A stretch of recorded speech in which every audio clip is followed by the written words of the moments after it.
You did it. It sounds like I'm going to the bathroom right now, but I'm not. I'm making myself a cup of decaf coffee. So that'll be ready in just a moment. Sure.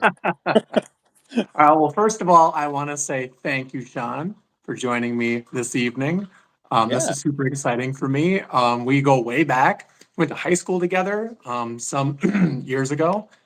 Uh, and Couple. you're finally putting out your first book, which is really exciting for me. I've been able to read it in a previous form, and I loved it. And I'm glad that you're doing something with it. And I reached out to you earlier this week because we're both doing Kickstarters right now. And I thought it'd be fun to just kind of talk about, like I say in the title, writing, creativity, and the Kickstarter process. And I think I'm going to start. I'm going to send a question your way, and then we're just going to go from there. I Okay. don't see anyone. I don't see anyone here yet, but we're just going to talk because this will be able to stream on demand after we're done talking, and so people can Right. come back and look at it. Cool. Actually, before I start, is there anything that you want to start with? I kind of just Well, I mean, steamrolling. first, just thanks for this idea because I wouldn't never have thought of it, but no, it's a great idea, and I'm really excited. I was so glad when you reached out. When you reached out, words are hard. I did reach out, and then You you did. reached back. Yes, it was mutual reaching. I don't know if you saw on Facebook. I promised there would be no jokes because we both know we're not funny. So I think there's going to be lots of jokes because we both think we are funny. that might be the problem. All right. So, first question here. Let's talk about your current project that I just brought up. It's it's going to be your first published book. I want to know what inspired this book specifically, and I want you to tell me a little bit of what it's about. Right. I guess to start with the inspiration. Actually, it actually is inspired by a dream that I had. It was actually the 1 year anniversary.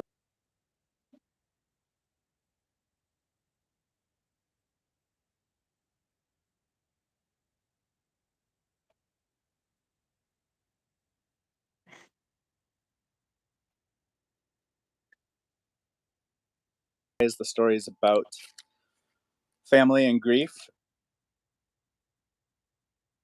It's fun and there's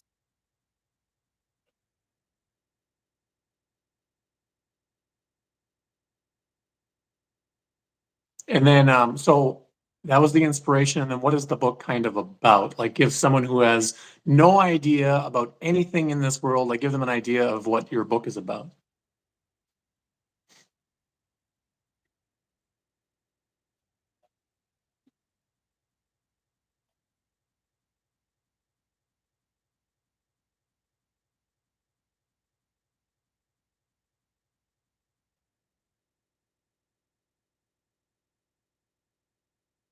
and that location has portals that lead into other worlds, and that's where you get into the fantasy element of like magic and whatnot.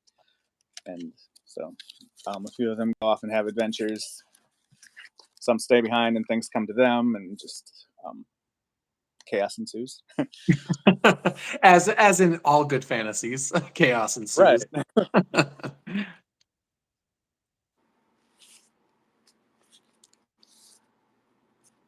I think that I mean I am very like anti spoiler, so I'm the worst at like summarizing and giving a synopsis because I No, that know was a good things before I synopsis.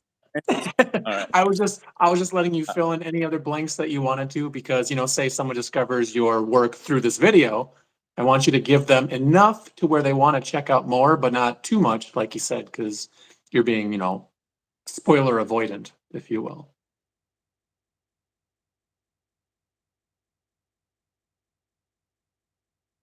all I would say about it, just that like it's very character driven. Like even though it is fantasy, like I said, it's about the family and how they're dealing and kind of processing things, and it kind of happens in unexpected ways for each character. I think so. It's really Well, a if it's character unexpected for piece you, more than anything. if it's unexpected for you, the writer, then it must be very unexpected.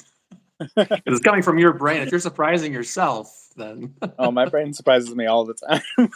as it should. I saw some people coming in and out here. If you're just joining us, I'm having a conversation with my writer friend Shaun Thibodeau. We're just talking about creativity, writing, and our Kickstarter process. And he just answered my first question. Yeah. So, ready for mine?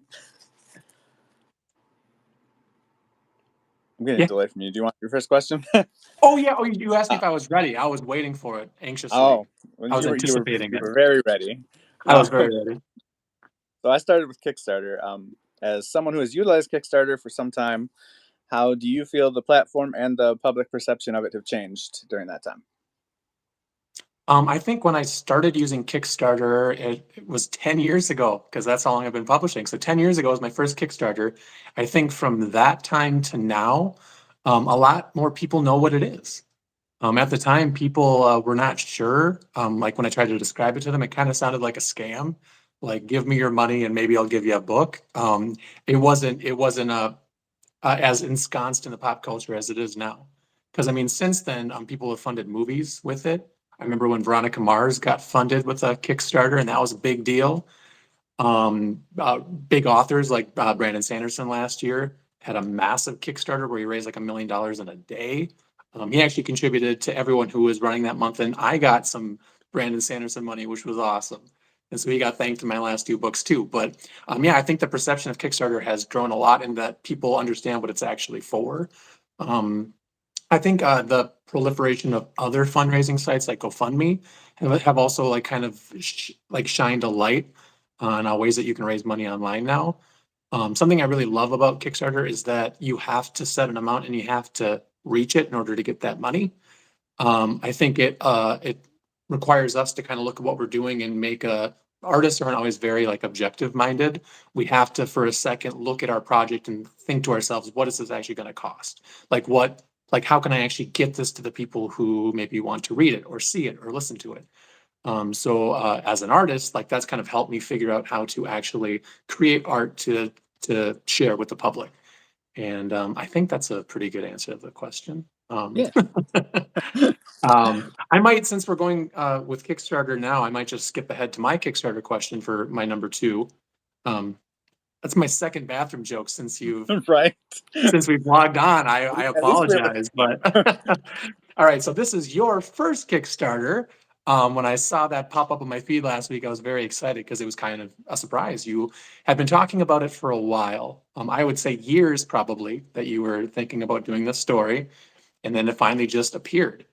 And I want to know from you as a first timer, what is the good and the bad, and what are the lessons you've learned so far already? I'd say the good is, I mean, just the opportunity to reach out to people and let them know what you're doing, and it's a way to reach an audience. Obviously, um, bad is obviously the waiting, and like just the not knowing, and you know, hoping, wishing for the best, and um, what I've learned so far, I think just to really make sure you're prepared for it. It's I don't know if people realize, like I didn't realize before I actually started how much preparation there really does have to go into it. Um, and even like I said, it's my first one, so there's definitely more preparation I could have done. But a lot of a lot, and like even once it starts, it's kind of from outside. Sometimes it seems like, oh well, once you start it, then you're done. You're just waiting for it to end. But that's not true either, because you have to continue to drive engagement to make sure you don't just get forgotten. So Yeah, and you got yeah, to that. find that balance between being like making people aware and not being annoying. Oh, I Which just go for I don't think I found that balance. Yeah, you want to be like, hey, look at me, come check this out. And at the same time, you don't want people to like put you on mute for a month because most of us only right. have a month to raise money. So yeah, it's finding that balance of, how can I make content that is interesting to people? I hate saying that making content, it's not, but creating things that is interesting to people, but also kind of brings them to your Kickstarter and to your art to invest in. Yeah, it's definitely tricky. It's a balance that I have gotten so wrong in the past. But yeah, I'm glad that you're in it with me. I feel like we're in the trenches now. You kind of understand, and yeah, you can't just like kick it off, then just let it go. Like it's not. I mean, there are cases where that happens, but that's the 1% where Right. something really takes off and people pay attention to it without it having to do any more work. But every single Kickstarter I've done, you would think it'd get easier. I've spent more and more time on my campaigns every single time since. Because my second time through, I actually failed. And so I went, oh, I can't just, rest on what I'm doing. I have to do more. And I think that my current Kickstarter has the most easily I've ever done to get people interested in what I'm doing. We got more people here. If you're just joining us, I'm talking to my good friend Shaun Thibodeau. He's an author and he's publishing his first book, and we're both raising money on Kickstarter. So I think that was my second question. I think you're up. All right. I don't. There's not really a specific order to these, so I'm just gonna read them in the order I have them written down because I Just throw can't a remember. dart. They had to be written. Um, Having published in multiple different mediums, are there times that you're not sure how best to move forward with a given project? Like, is it a graphic novel? Is it a book? What is that ever an issue? Every single time. I mean, even from my first book, I feel like when I was working on them, I was like, well, this could be a comic, but then I was like, this could be a film. That's the hardest part. I think usually the way that I end up deciding on how a project should go is can I do it? Like I have to think of the logistics, like, writing a book is something I can do. And so A, can I do it? And B, do I think this is the best format for it? And that usually comes with a bunch of thinking about, like I have a lot of projects that I want to do that go into the comic book and graphic novel world, but I don't think I have the talent. That's kind of harsh, but I don't think I have the talent to draw them. And so that would require me to find a collaborator, which I really haven't done. And so in my head, I'm like, well, I think this would be best as a comic book or a graphic novel, but I don't think that I can do it. And so I either put it on hold or I try to find a different way to tell it. And if I can't, then it just stays on hold. Like I have a project called Maple Island that I thought of 5 years ago. It's about vampires, and I think it'd be a fantastic graphic novel. And I just don't think I have the abilities to do it.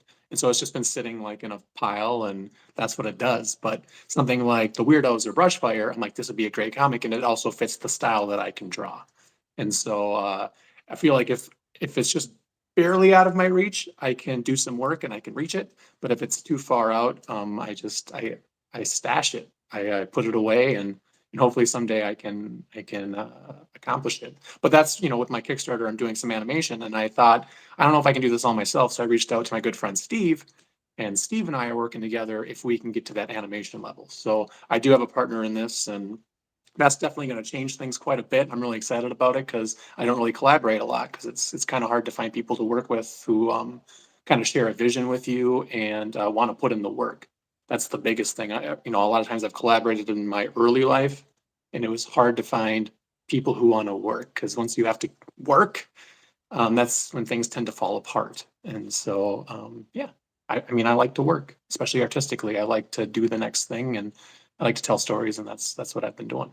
So, what is my next one? See, my are in order because I'm just way more organized than you, Shaun. We all know that. Hence why you have how many projects and I have my first. No, no, no. That's sloppiness. That's no. All right, so my next question is I asked what your inspiration for your current book is, but I want to know what your inspirations in general are. You do talk about them a lot on like social media, but you can kind of tell people who are into your like who are checking you out for the first time now. And then do you have one surprise inspiration that you don't really talk about that much that does inspire you quite a bit? Boy, that surprise one's a tricky one. Well, obviously, I'm wearing a Star Wars shirt, so I mean that's not a thing. Um, but um, the Oz series, which I don't think is a book series a lot of people have read. Obviously, everybody knows the movie, but um, that's a big one for me. Obviously, Tolkien, because you can't be into fantasy and not acknowledge him in some way. Which I only read once because my dad was into it. So, but that's kind of what got me started. So, um, Going back to the Oz books real quick though, what is it about the Oz books that have been like a constant source of inspiration? I think there's a lot to like his very. It's almost a really simplistic writing style where he doesn't go into a lot. It's like the opposite of Tolkien almost. Like it's very bare minimum. Like this is the story, this is what's happening, and it lets you kind of like fill in some of the blanks on your own in a way. And I more feel like you could be in this story because you can rewrite details to fit yourself. Versus with like Tolkien, like everything is so there that that's exactly what happened. Those are the actual facts. I would have a harder time envisioning myself in Middle Earth than I would in Oz, if that makes sense. That Um, makes total sense. so I think that's just kind and like I always loved at the start of each of his books he had or most of the books there's a letter to like fans where it's like he like plays with the fourth wall where like oh I heard this story from and that's kind of a big inspiration for where I went with the SF Tibbs character slash pseudonym kind of comes from those letters in the start of those books. Well, that's a good through line there because we're talking about inspirations. What inspired the Tibbs character pseudonym? Why did you decide to do that instead of just writing under Shaun Thibodeau? Um, I when I started writing, I the story like just didn't feel like I was writing the same way I normally write, and then I was like, well, what if it's because the story is being written by someone else, and it just kind of grew into this character who heard the story secondhand and is now telling it, um, writing it himself. So, and then with it dealing with because I originally wanted it to be a children's book, I think it might be more like middle grade, young adult in the end than it is children's because it's hard to write with and limit your vocabulary sometimes. I'm bad at that, or not. I mean, I'm not bad at it, but just I don't naturally do it, and I haven't forced myself to do it, so it just came out a little more literary than a child's book. Um, but I so I don't kind of think, want the yeah, but way. I don't think that's a bad thing though. I mean, I think that, part of the fun of reading is to discover a new word or to have to look something up and be brought into like a more adult world when you're younger. I think, Neil Gaiman does that a lot. Like he writes stories for everyone, but sometimes it is a little more literary, like you put it. And it just kind of, you feel like you evolve a little when you read the books. That's fair, and Um, that's one of the things I do like by writing it through someone. It also felt like someone telling a story versus someone writing a book, which are two different things to me in a way, and that made it more like friendly for like parents to read to a child. Like a lot of the times when I was writing, I was imagining someone reading it to a child. And the other thing is with dealing with grief, I thought the having a character in between kind of let me like pull away from the narrative and like talk about the issues a little bit without it hopefully feeling too forced. That's awesome. And yeah, it adds several layers to what you're doing too, because you've got the fictional story, but you also have the fictional character telling the fictional story. So you're writing from like several planes. So yeah, that's definitely like that's an accomplishment. But yeah, I know what you're talking about. Like I don't people ask what kind of audience I write for, and I tend to not write for an audience. I just write the story that I kind of see in my head. Like I always think one of my favorite books is Watership Down. And when that was finished, they told what's his name? Richard Richard? I don't Adams, know. yeah. There we go. Yeah, Richard Adams. There we go. They told him, who's this for? Like, it's got animals, and so kids will like it, but adults won't. But it's got this language that maybe kids won't understand, but adults will. So what is this? And they thought it was like unsellable and that it was going to be a big flop, and clearly it was a huge success. And that's just a great example of like just write the story, and then let the audience decide if they want it or not.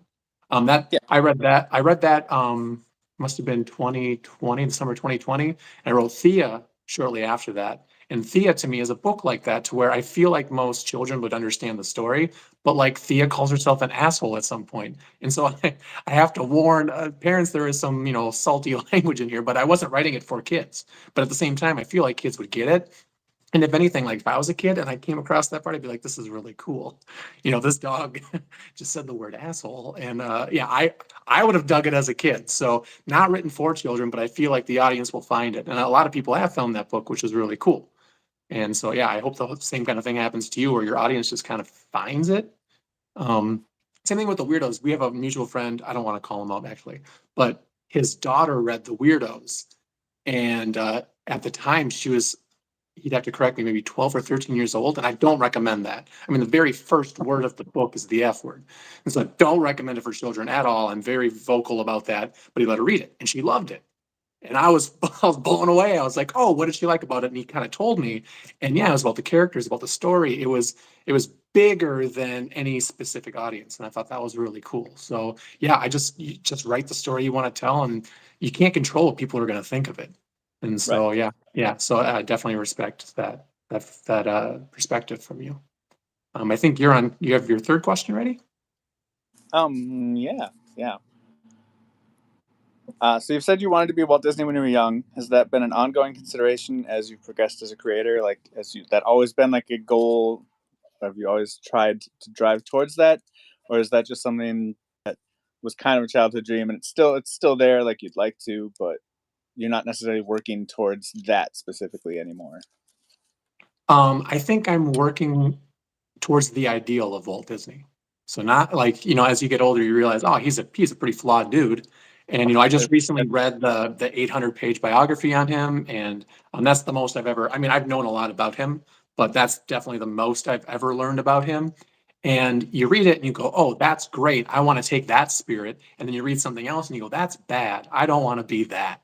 And so I want to be the ideal Walt Disney. I want to be the character of Walt Disney, if you will. So you kind of develop your own character, and something I learned from working in restaurants is when I first started working in restaurants, I thought like if you were the best liar, you would be the best at the job. And then I learned as I got older, like if you can be honest, if you can be vulnerable with people, it makes you way better at that job. And so this kind of persona that I have online, like Dennis Vogen, the person who writes and shares things online, I want that to be closer to who I actually am. And so I've like just spent these years melding this person. So I don't have to be the real Walt Disney and the fake Walt Disney. I can just be Dennis Vogen. And if you see me on the street, you'll tend to get what you think you're gonna get. Um, and most people I don't think about that, but like I do conventions and stuff. Like I'm out there a lot. I do book release shows and all these kind of things. So I interact with people in real life a lot.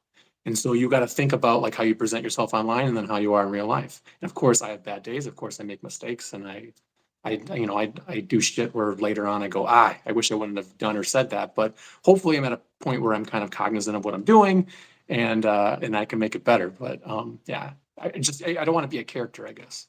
Yeah, but I still want to strive towards an ideal, which is a very convoluted way of what was the question again?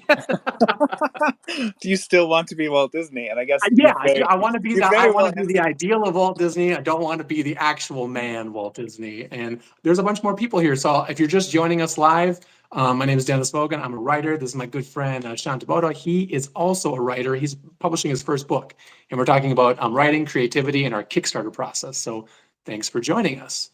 We're over halfway through already. I know we just started, right? Yeah. I'm going to move on to question 4 here, and this one is my favorite question, I think. So I'm going to ask you about your writing life. So what does it look like? Do you have favorite and least favorite times that you write? And do you have any habits or rituals when you write? It looks like chaos. Um, I don't think I have a favorite time. Boy, that was a really great question, but I know I also wrote it. too well. um, but I just might be the wrong person to ask that one because I am not organized. Um, Well, how about this? So, yeah, like, just when you wake up in the morning, do you want to write, or before you go to bed? Is there like ever a time that you can't sleep and you get up to write late? I mean, is there any kind of a rhythm or that has reason to that? happened. Um, Yeah. but there's just no pattern to it. I can be at work in the middle of the day, and all of a sudden I'm having ideas to the point where I totally don't spend time while being paid to do something else, writing down an idea real quick. I would never do that. But You hear that, Sean's employers? He does not do that. no, never, not once. Uh, but yeah, in general, just it comes to me at the worst times is what it tends to do. So Well, I mean, I feel like that's a habit. It's a bad one, but it's a habit. But I all mean, right, that's that's fair. that's a That's fair. pretty it's a pretty well known kind of a cliche that very often people are inspired when they're doing other things. They say if you ever get, stuck or blocked, to go for a walk or go play some basketball or, paint your wall, do whatever it is that's not writing, and usually that'll come through. I don't have to be a believer in the subconscious mind. I mean, it exists, but I'm a huge believer in your subconscious mind and what it can do and what it's doing all the time. It's kind of like, your computer having all those background systems going on. Like our brains do that all the time. So sometimes you wake up and you have like a whole story, and you're like, where did this come from? But your brain's been plugging away at it for months or years. Um, when I actually sit down to write, it's very fast, but I think about it for a long time. And so, something like Thea, I write in the book, I wrote it in about a week. I kind of surprise dropped it. I didn't tell anyone it was coming out, but the idea for Thea had been going on for years.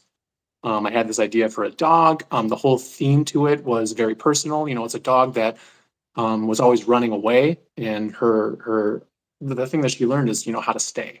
And it's very simple, but it's something that I've dealt with a lot in my life. I always want to run away from things, and eventually in my life I had to learn how to stay and how to care about the things and the people around me.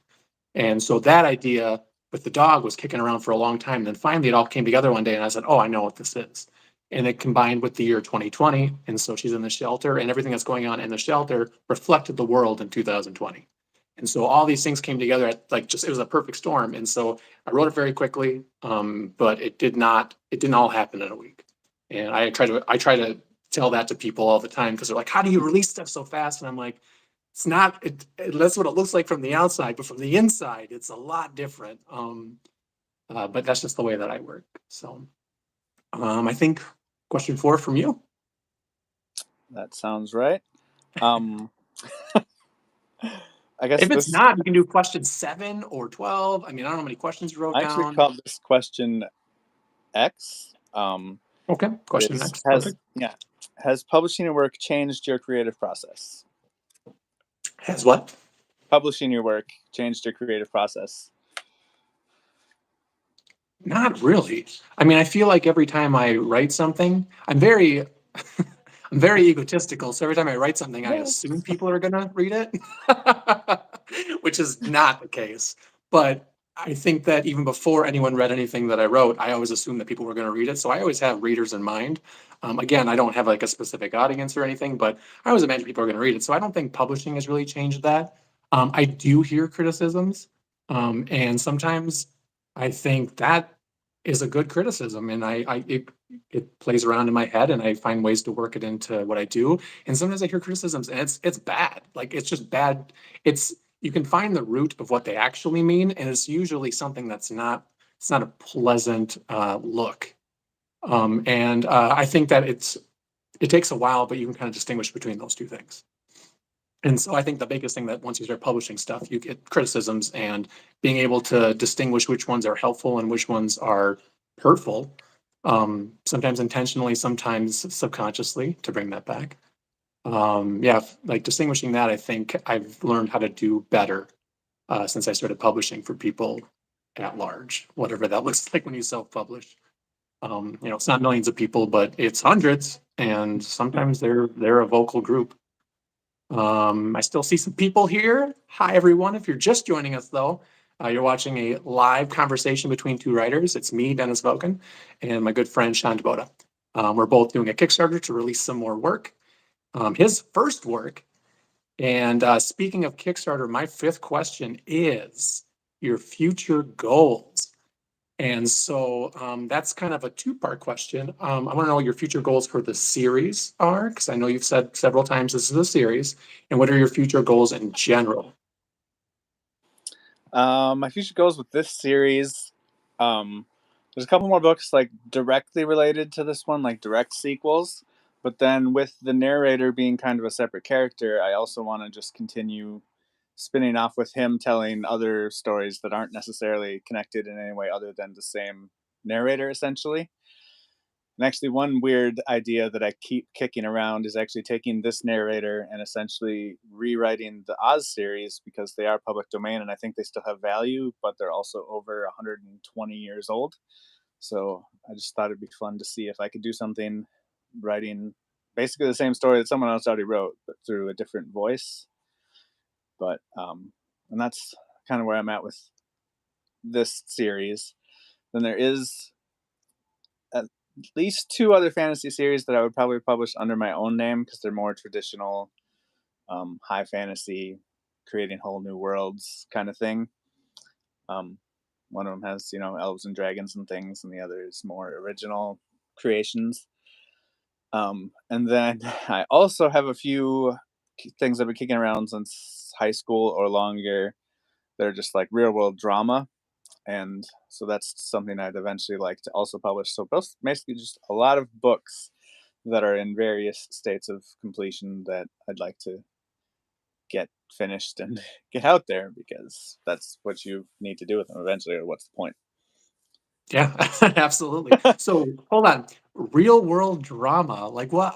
I'm that because we've been talking about fantasy this whole time. So what is this real world drama we're talking about? Are you trying to tell me you don't understand real world drama? No, I'm talking about your specific real world drama. I want to hear more about this.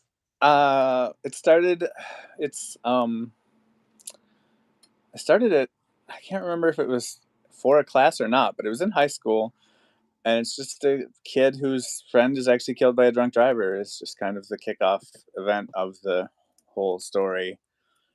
And again, with the I don't like to give away spoilers, but it's just him dealing with that grief, and then um, some people come in and out of his life shortly thereafter in various ways, and things go from there. All right. Okay, that's you know what? See, that's a good little teaser. There's no spoilers there. I dig that. And I'm just seeing in the chat, we've got a couple of people who said hi. Hi, Mike. And I want to say hi to my friends at Noggin Comics. They're saying hi to us. So I just noticed the chat here. I'm on my phone, so it's kind of a weird chat function. So hi to those people who said hi to us. All right, I think you have the last question then. Oh. All right. Is there a character in your body of work who is essentially antithetical to you, and did that make them difficult to write? Wow. Okay. See, I thought that question was going to go the different way, the opposite way, like who is most like you, because that's usually where it goes. But Shaun, you don't think like other people, No. man. You don't think like other people. You're like, no, what's the opposite of that question? So I'm thinking of obviously like the villains and stuff in my stories. So whew, I think the most opposite of me. Oh man. So probably in the flip books, there is an antagonist. He's a serial killer. I don't consider myself a serial killer in reality. I've killed a lot of Right. people in I fiction. was gonna say you killed Oh my everyone you gosh, so kill. maybe we are more alike than I think. Oh no, I was gonna say Alan, the serial killer from the Flip series, but I just realized I kill people all the time. In fact, I am Alan. I am writing him killing people. So, oh boy. Um, yeah, I mean, I just have to say that I'm the most unlike the serial killer, right? I feel like that's the Probably answer. good call. Yeah. Yeah, whether or not I am or not is that's up to the public to decide. But that's the answer I'm going to stick with because, All right. yeah, I mean, oh man. And Okay, I so guess in the my hold on, I got another answer in my newest book that came out in December called a Dream of Tin and Eternity. There are these creatures called the Griblix. And I actually just brought them up because I wanted to say the word Griblix. I invented that term when I was like a youngster, when I was like 6 years old, and I brought these creatures into this book. I don't think I'm anything like the Griblix. okay.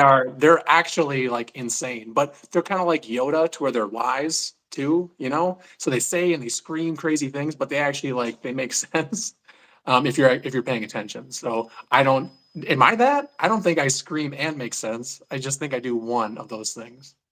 So yeah, I'm gonna say the Griblix and the I'm serial killer. surprised you haven't said Griblix in every video that you've released in the I last know I two. should. And actually just saying it now, I'm like, that's so weird because it's been a part of my life since I was a little kid. I just invented these weird little so they're they're wolf-like creatures and they're half furry, half nude. I like yeah, just so get that in your head real quick. And they're different colors and yeah, they're something else, but I don't think I'm a Griblix. Okay. I guess the second half of that was, do you think that's harder to write then, as opposed to people that are more characters that are more like you? Like, do you think Yeah, that? and I think I'm getting more to having fun with characters who are not like me. So maybe like like actually taking a deliberate stance against making a character likable, or do this or that because I would do this or that. It's more fun. Actually, like going back to like them, I mean, the main character Kim, I wanted to make her complicated in a way that wasn't easily explainable. And so like she can kill people, but she's also like really into like, I don't know, petting her cat and watching America's Funniest Home Videos. Like she's got normal, like young, like she does normal things, but also she can kill people. And I wanted that to be like it's hard to root for, and that was what made her fun to write. Um, yeah, I recently reread them because this month I'm kind of doing some. This whole year I'm spending a month at a time on like my different work, and this month I'm doing them.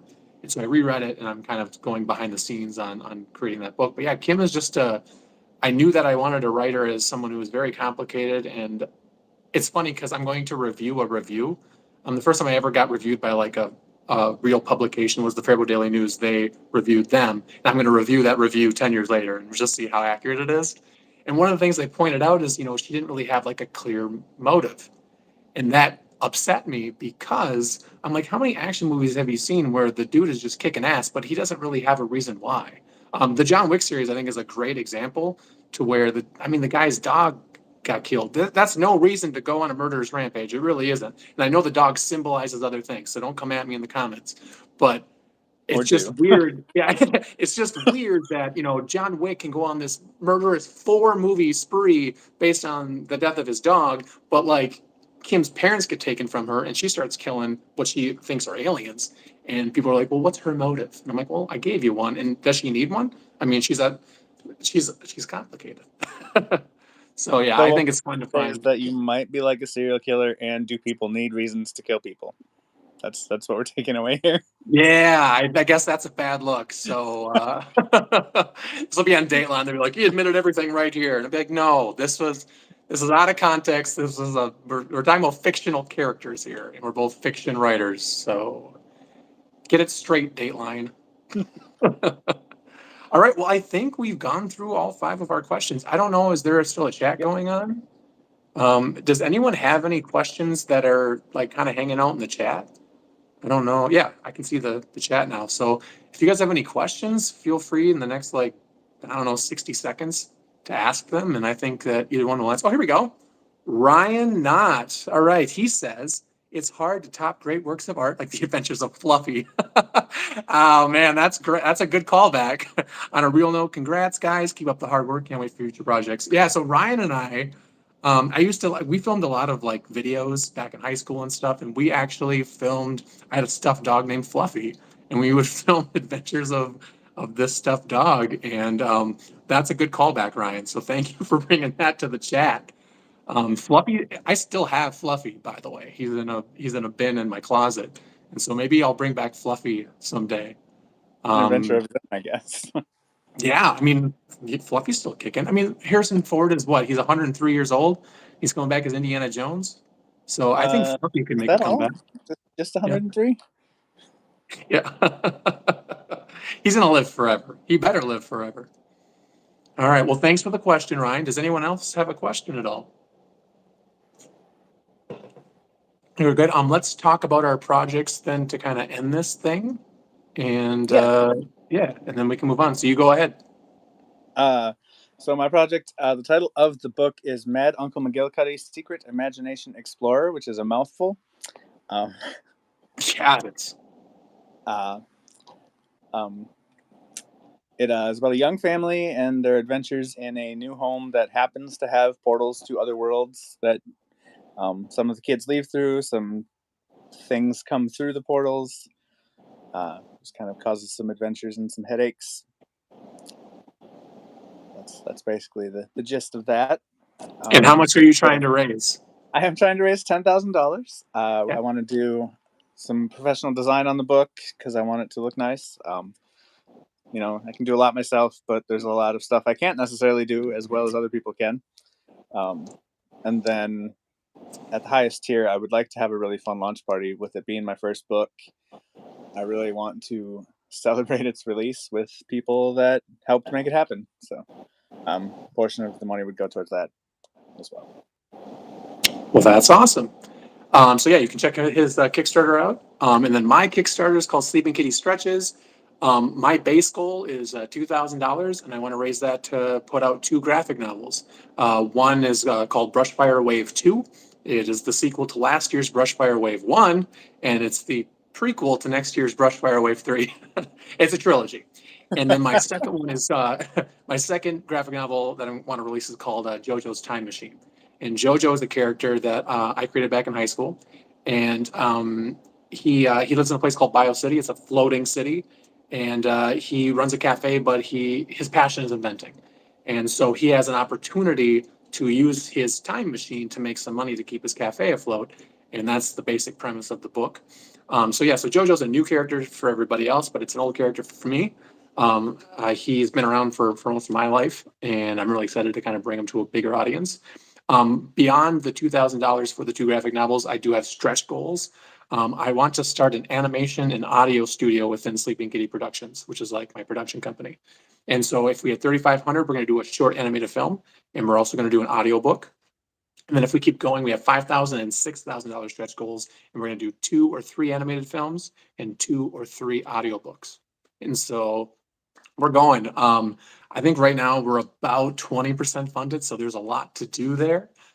Don't feel obligated to put money into something if you can't afford it. I care about all of you who are watching this, and I want you to take care of yourself. But if you do want to invest in something and you have, a couple extra dollars, or like these books sound good to you and then you want to get a hold of them, or you want to help start an animation company, which is pretty cool.